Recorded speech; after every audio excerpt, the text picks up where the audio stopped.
Less than a week since returning from the historic summit in Washington, President Moon Jae-in is already in Germany for his first G20 event. The multilateral forum will keep him busier than ever, meeting with German Chancellor Angela Merkel and other world leaders. Hwang Ho-jun starts us off.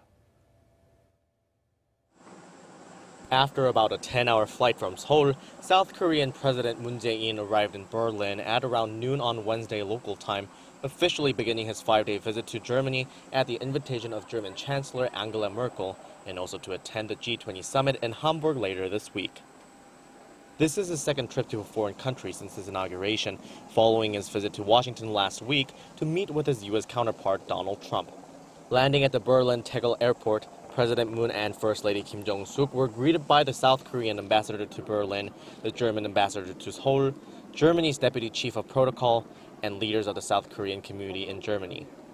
President Moon and First Lady Kim then held a lunch meeting with representatives of the South Korean community in Germany, with about 180 people from all walks of life attending the event.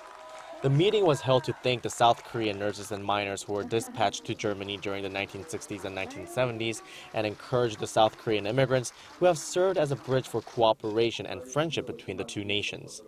President Moon underscored Germany's accomplishment in economic growth under the foundation of global SMEs, thus securing the next growth engine in preparation for the fourth industrial revolution and creating new jobs, which are in line with his economic policies back in South Korea.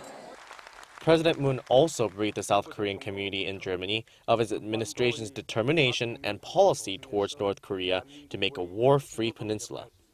Highlighting Germany's history of reunification, Moon asked the South Korean expatriates for their support while also pledging to do his best to support South Koreans living overseas. Hwang Ho-jun, Arirang News.